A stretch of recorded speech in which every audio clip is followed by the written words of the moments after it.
चौकीदार कहीं पुलिस अधीक्षक के कार्यालय में गांव की सूचना विधि व्यवस्था के बारे में सरकार तक और उनके पदाधिकारियों तक पहुंचाने का ये काम करते हैं। नमस्कार, मैं राजेश और आप देख रहे हैं न्यूज़ 365। आज लगातार दफादार और चौकीदार का धरना लगातार चल रही है और अपनी मांगों को लेकर के ठंडा जिस तरीके से बढ़ रहा है और चौकीदार जिस तरह से अपने हौसले का परिचय दे रहे हैं, ये काबिल तारीफ है। अब सोचना ये होगा कि जिस तरीके से झारखंड में या पूरे देश लेवल पे जहां चौकीदारी की व्यवस्था है, वहां आज चौकीदारी नहीं हो रही है, तो क्या दिक्कतें आ रही हैं प्रशासन को सूचना प्राप्त करने में या फिर उनसे जुड़े मामले को निष्पादन करने में या सरकार को उनकी सूचना आदान प्रदान करने में कहाँ दिक्कतें आ रही हैं या क्या तकलीफें हैं जो चौकीदार जो पूर्ण करते थे। आज उन्हीं विषय पर हम बातचीत करेंगे और जानने की कोशिश करेंगे कि जहां चौकीदार काम नहीं कर रहे हैं वहां का माहौल और वहां का गतिविधि और वहां का आपराधिक घटनाओं की जो पैराग्राफ बढ़ रही है उसमें सरकार क्या एक्शन ले रही है। सीधा हम जुड़ रहे हैं और बातचीत करते हैं कि लगातार आप धरने पर हैं और जहां आपकी काम होती थी, जहां आप काम करते थे सूचना एकत्रित करने का, वो कहीं न कहीं रुका हुआ है। कहाँ दिक्कत हो रही है? देखिए, चौकीदार गांव के पहरेदार हैं और इनकी गांव में ड्यूटी रहती है और गांव की सूचना विधि व्यवस्था के बारे में सरकार तक और उनके पदाधिकारियों तक पहुंचाने का ये काम करते हैं। हम लोग अभी आंदोलन में हैं और लगातार आंदोलन में हैं। तो आपके माध्यम से झारखंड सरकार को हम बताना चाहते हैं कि चौकीदारी व्यवस्था के तहत जो चौकीदारों का काम है, वो काम जो आपके पदाधिकारी हैं वो नहीं कराते हैं। और अभी तो हम लोग आंदोलन में हैं तो और काम प्रभावित हो रहा होगा। तो आपके माध्यम से हम यही कहना चाहते हैं कि सरकार का जो आदेश है चौकीदार दफादारों की ड्यूटी के बारे में, उसका अनुपालन आपके पुलिस पदाधिकारी नहीं करा पा रहे हैं। और ये इनका मूल काम है इनके कार्य क्षेत्र में बीट में। और आप देख सकते हैं कि चौकीदार कहीं पुलिस अधीक्षक के कार्यालय में, कहीं एसडीपीओ के कार्यालय में, कहीं इंस्पेक्टर के कार्यालय में, कहीं थाना में काम करते हैं। तो मैं आपके माध्यम से इनके पदाधिकारियों से मैं पूछना चाहता हूँ कि जिस बीट के चौकीदार हैं उस बीट से हटा करके आप दूसरे कार्यालय में भेजते हैं काम करने के लिए, तो जहाँ के वो चौकीदार हैं वहाँ उनका विकल्प के तौर पर आपने क्या रखा है? वहाँ के लोगों के दुख तकलीफ के बारे में, जो विधि व्यवस्था के बारे में कौन सूचना देता है? तो सूचना प्रभावित तो पुलिस पदाधिकारी कर रहे हैं। ये सरकार का एक बार नहीं 3-4 बार हमने आदेश करवाया है गृह विभाग से लड़ करके, और आदेश गया है कि चौकीदार दफादार सरदार घटवार दफादारों से चौकीदारी मैनुअल में दिए गए प्रावधानों के अनुसार और समय समय पर राज्य सरकार द्वारा निर्गत आदेशों के आलेख में ही ड्यूटी कराई जाए। ये झारखंड सरकार के गृह विभाग के पत्रांक 50-20 दिनांक 11 सितंबर 2017 को ऑर्डर गया था कि चौकीदार दफादारों से चौकीदारी मैनुअल में दिए गए प्रावधानों के तहत ही काम कराया जाए, ड्यूटी कराई जाए। बैंक ड्यूटी, रोड ड्यूटी, कैदी स्कोर, डाक ड्यूटी कराने पर रोक लगा दी गई। चौकीदारी मैनुअल कहता है कि चौकीदार सप्ताह में एक दिन साप्ताहिक खैरियत पहुंचाने के लिए थाना पर 12 बजे दिन में पहुंचेंगे और 2 बजे दिन में थाना परिसर छोड़ करके अपने बीट के लिए प्रस्थान कर जाएंगे। और उनको बीट में पहुंचने के लिए इतना समय चाहिए कि सूर्यास्त से पहले वो पहुंच जाए। जो 15 मील से कम दूरी के हैं उनको सप्ताह में एक बार आना है, सप्ताह में एक बार। और जो 15 मील से दूर के हैं उनको 15 दिन पर एक बार आने का चौकीदारी मैनुअल में प्रावधान किया गया है। लेकिन इस तरह की ड्यूटी ये लोग नहीं कराते हैं। कहीं कहीं रोज़ रोज़ बुलाते हैं चौकीदार को और रोज़ रोज़ थाना पर रखते हैं और बोरिया बिस्तर बांध करके वो लोग थाना का बीट बना दिए। सरकार चौकीदारों को काम करने के लिए गांव में बीट बनाई है और इनके थानेदार थाना में बीट बना दिए। थाना में एक सप्ताह बीट करके फलना चौकीदार एक सप्ताह रहेंगे, उनके बीट में क्या हो रहा है कोई जानकारी नहीं। अब बैंक ड्यूटी, रोड ड्यूटी, कैदी स्कॉट, पोस्टमार्टम ड्यूटी चौकीदार से कराते हैं पुलिस पदाधिकारी और लगातार कराते हैं। अभी जहां चौकीदार दफादार नहीं है तो सरकार उस काम को भरपाई कैसे कर रही है?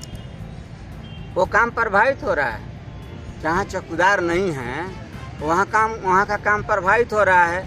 जो अगल बगल के चौकीदार हैं उनको लोग जिम्मेवारी देते हैं। तो मान लीजिए कि एक चौकीदार के जिम्मे एक बीट है जिसमें 1 या 2 गांव हो सकते हैं और दूसरा चौकीदार रिटायर हो गए तो उनका बीट में भी 2-3 गांव होगा, तो उस बीटों के भी जिम्मेवारी बगल के लोगों को दे देते हैं। तो जो काम अपने बीट में जितना अच्छा से कर सकते हैं जहाँ की जिम्मेवारी है और दूसरा बीट का भी इनको जिम्मेवारी दे दिए, चौकीदार का बहाली नहीं किए।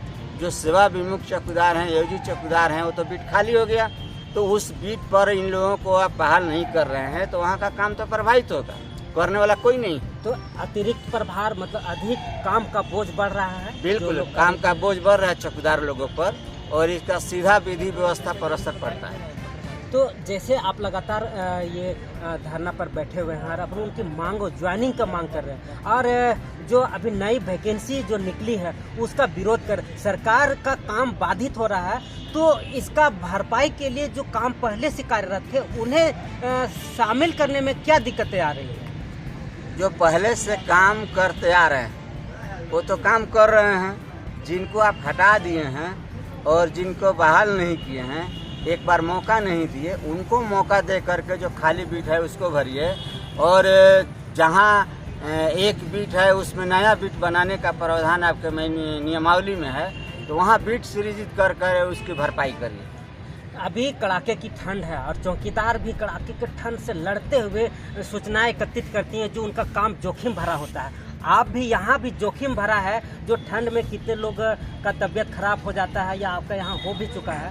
तो क्या सरकार यहाँ कोई सुविधा ऐसा जिससे कि आपको कुछ सहूलियत मिल सके? सरकार यहाँ सहूलियत के लिए तो अभी कोई प्रबंध नहीं की है। आप ही लोग के माध्यम से कि हम बोले थे तो यहाँ लोग अलाव जलाया था ठंड से बचाव के लिए, लेकिन जिधर है चौकीदार लोग आंदोलन में, चाहे और साथी लोग हैं आंदोलन में, उस तरफ नहीं जलाते हैं, रोड के तरफ ले जाकर उधर जलाते हैं अलाव। तो उसका क्या लाभ हम लोगों को मिलेगा? ठंड से बचाव के लिए सरकार के तरफ से एक तरफ से कोई यहाँ प्रबंध नहीं है। हम लोग यहाँ रात में ठिठुर करके रह रहे हैं। गांव के हम लोग पहरेदार हैं, गरीब आदमी हैं, हम लोगों के पास उतना पैसा नहीं है कि हम महंगा गरम कंबल और कपड़ा खरीद करके यहाँ उसका इस्तेमाल करें। आज 14-15 दिन लमसम हो गया है भूख हड़ताल का सीरियलबाज क्रमबद्ध में, तो क्या सरकार किसी भी तरह से कोई कांटेक्ट या संपर्क साधने का कोई संज्ञान? जी, अभी तक कोई संज्ञान नहीं लिया है लोग और उन लोगों ने कोई संपर्क नहीं किया है। हम प्रयास कर रहे हैं कि संपर्क हो। अभी किन से संपर्क या साधने की कोशिश की है कि हमने धरना पर बैठा है अपनी मांगों को लेकर के, तो किन से आपकी बातचीत हुई, किन्हीं से? अभी तो अमित यादव जी से बातचीत हुई थी, माननीय विधायक हैं बरकट्ठा के। सुखदेव भगत जी कांग्रेस पार्टी के पूर्व अध्यक्ष रहे हैं झारखंड के, उनसे बातचीत हुई है। तो आलमगीर आलम के साथ उन्होंने कहा है बातचीत कराने का, अभी समय तय नहीं हुआ है उनसे कब बातचीत होगी। एक दिन आदरणीय शिबू सोरेन जी के यहाँ भी मैं गया था और वहाँ तो उनसे भेंट नहीं हुई, लेकिन वहाँ मैंने मांग पत्र सौंपा है और वो लोग बोले थे कि मुख्यमंत्री के पास भेज देंगे। ये मुख्यमंत्री जी के तरफ से हम लोग के पास कोई संदेश अभी तक नहीं आया है। तो क्या लगता है लगातार धरना जारी कितने समय तक रहेगा, ऐसा कुछ अनुमान? आज यहाँ धरना चल रहा था विपक्षी पार्टी का, भाजपा का, और उनके नेता आदरणीय CP सिंह जी आए थे जो माननीय रांची शहर के विधायक हैं और पूर्व मंत्री हैं, विधानसभा के भी माननीय अध्यक्ष रहे हैं। तो यहाँ आए थे तो उनको मैंने मांग पत्र दिया और मैंने कहा कि हमारा इतना दिन से धरना प्रदर्शन चल रहा है और 6 दिसंबर से क्रमबद्ध आमरण अनशन भी शुरू हुआ है। तो उन्होंने यही कहा कि मांग मनवाने के लिए मेहनत करना पड़ता है, थोड़ा मेहनत करिए आप। तो तो देखें कि किसी भी चीज़ को प्राप्त करने के लिए संघर्ष की ज़रूरत होती है और संघर्ष बताता है कि आपकी मांग क्या है।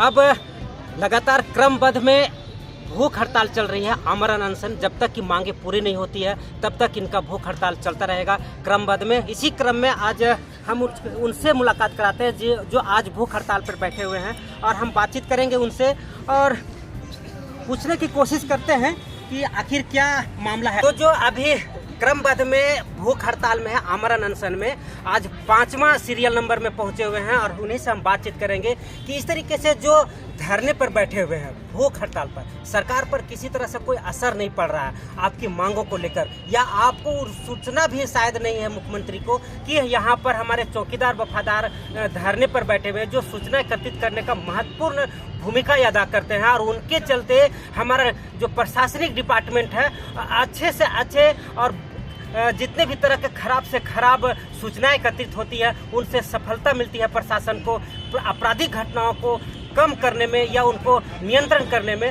तो आज वो धरना पर बैठे हुए हैं, तो आज हम इनसे पूछते हैं कि आखिर ये कैसे और कितना दिन चलेगा। क्या नाम है आपका? मेरा नाम सतीश हुआ। कितना दिन से आप कितना नंबर पर आपका नंबर आया? धरना का 5वां दिन है जो क्रमबद्ध अनशन चल रहा है, 5वां दिन पर हूँ। तो आप 5वां नंबर पर आप 5 दिन ऐसे भूख हड़ताल चालू हो गया है। सरकार को अभी तक नहीं पता चल पाया कि आप धरने पर बैठे हुए हैं, सूचना भिजवाए हैं?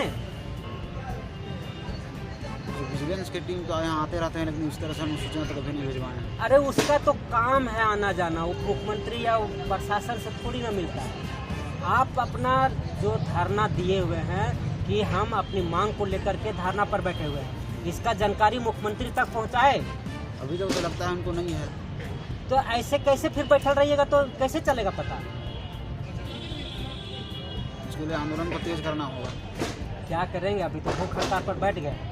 हमको ऐसा प्रतीत हो रहा है कि हम लोग सभी को अब भूख हड़ताल पर बैठना चाहिए, अनिश्चितकालीन भूख हड़ताल पर बैठना पड़ेगा। हाँ, ये बात सही बात बोले कि आप अकेले से नहीं हो रहा है, सरकार नहीं सुन रही है, सभी लोग मिल करके अगर भूख हड़ताल करेंगे तो शायद मुख्यमंत्री का संज्ञान में आएगा।